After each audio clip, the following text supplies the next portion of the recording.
TRX and ring rows are not an easy option for a pull-up. They should be treated as a gateway movement to getting you a pull-up. And I'm going to show you how you can make that work for yourself. When we're doing a pull-up, one of the things we want to think about is being able to keep our arms in tight to our side and pull down, like so.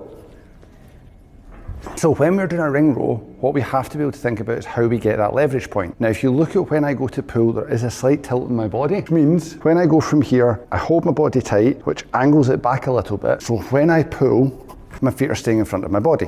When we see that set up for the ring row, what we very often see is people standing up really high. So they're up in this sort of position and doing a nice easy roll like so. If it's your first time and you're trying to get used to it, that's absolutely fine. If that's challenging for you as well, that's absolutely fine. But remember, whenever we talk about, if it's in CrossFit or any functional fitness classes, the stimulus of the workout, if we're wanting it broken up into a couple of sets, you shouldn't be able to smash through your ring rows in one go and move on. You should be making it hard enough that you have to break them up as well, so you build that strength. If you're doing it in such a way as you're trying to build that skill independently for a strength perspective or whatever it happens to be, remember that if you've got 3 sets of 5 and it says you should have 2 reps in reserve, you shouldn't be finishing your set and being able to do another 5, 6, 7 reps after it. It should be challenging, and we do that by lowering our body further down. So if I then change this, if I keep my feet flat, I can come down into this position, and all of a sudden it's much more difficult for me to perform that row. If I was then to straighten my legs out, it becomes harder again.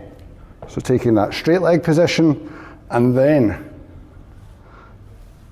doing my pull. Hopefully what you're noticing just now is that when I'm doing my pull, it's in a very similar position to where my pull-up was when I was pulling my chin over. Okay, so my body's in front, my feet are down. If you were to turn me more vertical, it would be a similar position. My elbows are still tucked in tight to pull into the chest. So it replicates the movement. I'm not flaring my arms out, and I'm not finding the easiest way to do it. The last option we have is we can think about elevating our feet. At this point, I'm then almost flat, and I'm pretty much having to pull my body weight up at that point. Now, there are other ways that we can add complexity to this. If you want to use it for working towards getting a muscle up on the rings, then at that point we think about getting our false grip in, so we hold the rings so we could fist bump ourselves and we keep that strong grip position. Same idea, we can then think about pulling to the chest and then separating back to the chest and release. And doing it that way, that then gives us the strength to be able to pull through to come over in the muscle up. So stop using the ring row as an easy option. Remember, it's a gateway to getting you the more complex movement, and we should be using it to build strength and skill.